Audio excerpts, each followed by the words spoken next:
Over the last couple of weeks of Outlander Sunday, with me, Shaun, I have been saying poor Roger quite a lot. And to be honest with you, it's no different in today's episode. But there's actually a lot to talk about. Roger, we've got Murtagh, we have got Jamie, Claire, young Ian, and of course Brianna. All that is coming up right after this.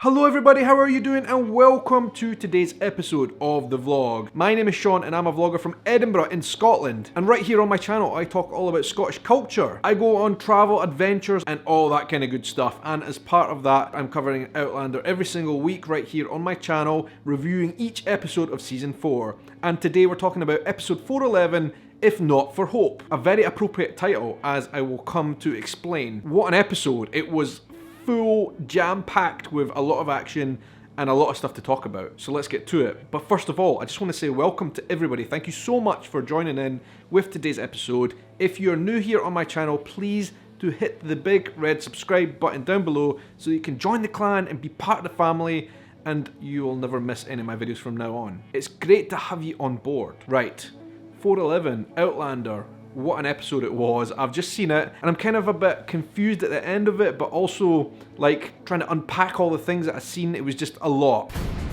I need your help. Have you news of Bonnet? Aye. There's a lot to talk about with a lot of different characters and a lot of different storylines coming together in this week's episode, If Not for Hope. And I think that title, first of all, we should say, kind of follows on from last week's episode because, like, everything went wrong. Jamie beat up Roger, poor Roger, and now he, young Ian, and Claire are off after the Mohawks who have him in captivity at the moment. They're off after him. They are probably months ahead of them on the trail, but they need to find Roger. Meanwhile, Brianna is off to River Run with Aunt Jocasta, because she'll be having her baby soon. That's as we know it. If not for hope, because all hope was all but gone, to be honest with you, after last week's episode. So we're thinking, like, how can things get possibly better? It's hard to see. And at the end of last week's episode, we were left with this cliffhanger. Roger found some standing stones. He had escaped the Mohawk and he had found some standing stones in North America. And he went to reach out to the stone to touch it.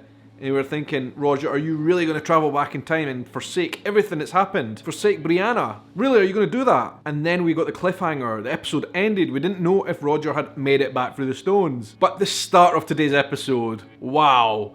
We saw Roger in a modern day shower, cleaning himself up after all that he had been through. Roger, have you really went back through the stones? I was thinking, I can't believe he's done that. There are few logical explanations as to why he would go back for the stones, given the uncertainty of where he would have ended up. And here we see him taking a shower in an unknown location. But at the very least, we can see that he's fine and well, right enough. And then, all of a sudden, he looked in the mirror and there was a Mohawk Indian standing behind him. And he snapped out of it. He was dreaming. He actually isn't in the modern times. He didn't go through the stones.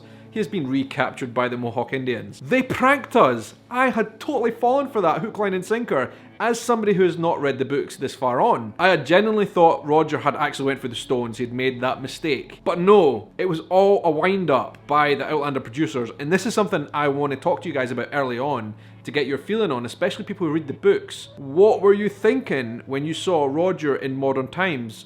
Was that part of the book storyline? I am probably going to be taking a guess to say that I think it probably wasn't. So you would have been seeing that episode and seeing that scene of Roger in the modern shower thinking, what have they done? This is not how it is. Did they prank you as well, or was that part of the book storyline? I'd love to know. I thought it was very well done because, like, they had me totally fooled. Anyway, Roger didn't go back for the stones. He is still with the Mohawk and he's in captivity, and, like, still things look very, very bad for him, to be honest with you. But I guess despite how bad things look for Roger, he's not really the main thing in today's episode like it has been over the last couple of weeks. The main thing to talk about, there is a lot to talk about actually. Brianna is at River Run and talking to her auntie. She's still very, very angry at Jamie about what he said to her, about the confusion of the rape with Stephen Bonnet and like whether she was part of it or not.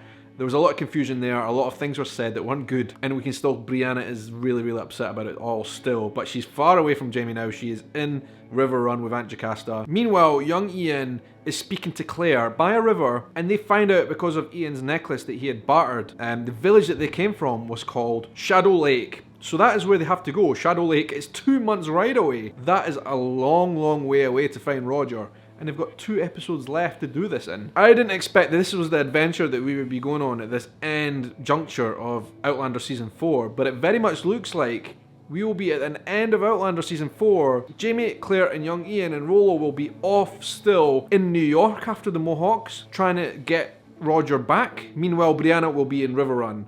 That seems like how things are going to end up now, because I don't think they've got time to pull it back any other way. Who knows though? 2 episodes. A lot can happen in 2 episodes. Like a lot happened in today's episode. But anyway guys, listen. I have been waiting for a couple of scenes in this episode which played out right there on that riverbank. Young Ian telling Claire to please forgive Jamie for what he had done, because they weren't really talking either. Jamie and Claire had a falling out over the whole Roger scenario. But they're on the route looking for Roger, and they're camped out, and I saw in the background a very, very distinctive tree that had been placed on the ground there next to the river and all that greenery. Guys, as they shot that scene, I was there in the evening and I took some videos of what I saw. That tree that's in that scene with all the branches sticking out that's laying across on the ground, the chopped down tree, I shot in video. Check out some of my footage from that on-set location.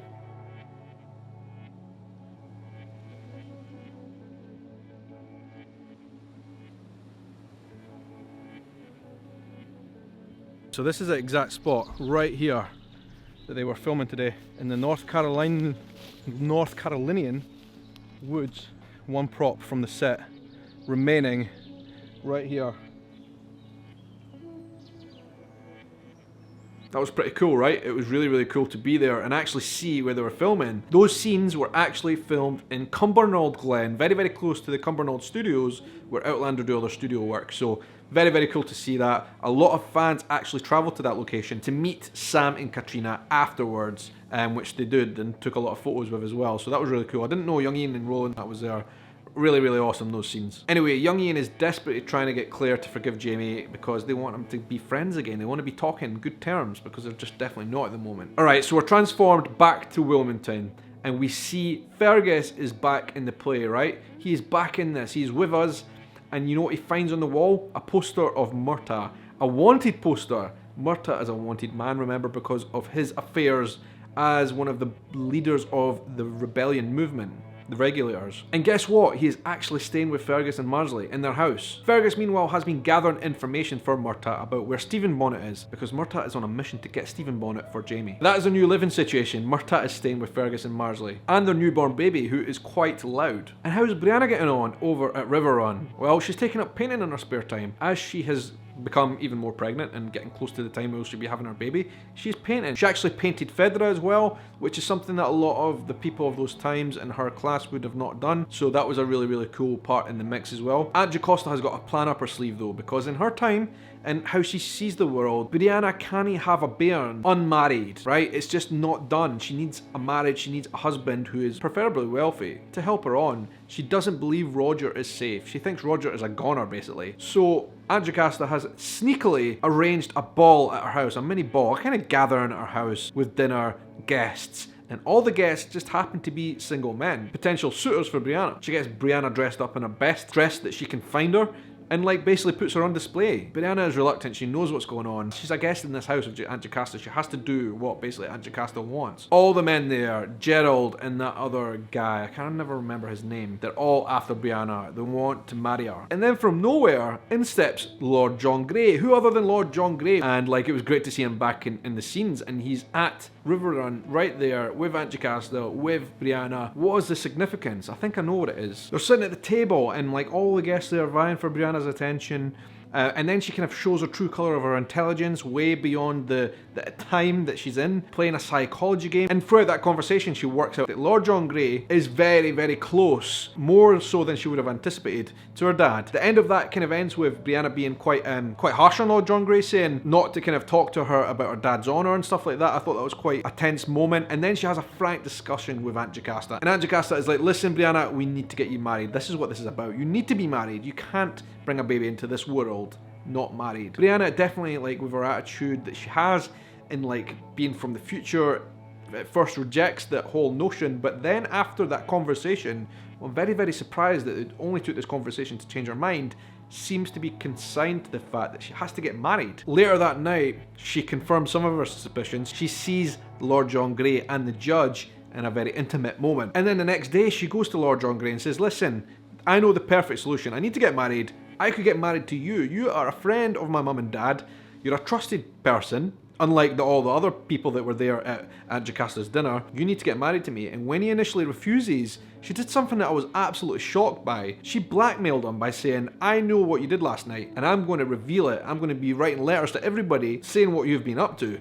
Which obviously would be very, very bad for Lord John Grey in those times, and for the judge as well. To be honest, I was absolutely shocked and appalled that she would even think of doing that. She does very quickly apologise for it, but it was still quite shocking to see that, because she is from the future. She should be more open-minded to these things, and I know that she just wants what she needs to get now, and knows that he's the safest person to deliver what she needs, at least until Roger reappears, right? But anyway, they do cool things over and they have a better discussion about what Lord John Grey knows about her parents and all that kind of stuff. Lord John Grey gives Brianna a letter from her dad, and things seem a bit smoothed over, but she goes back into the house, she meets Aunt Jocasta and the suitors who are waiting for her because one of them is about to propose. Just when I think Brianna's discussion with Lord John Grey had failed, and he swoops from nowhere and says, listen, we're actually getting married now. Gerald Forbes and that other guy, again, really, really upset, storm out of the party basically. They are leaving empty-handed. And I thought it was just so great how they did all these scenes, all these interconnecting parts of this. Such an awesome sequence. I really, really enjoyed watching that on screen. And I just thought it was hilarious as well, some of the moments. In those dinner parties, some of the quick interactions between Brianna and the others. It was very quick and some very little subtle comedy moments in there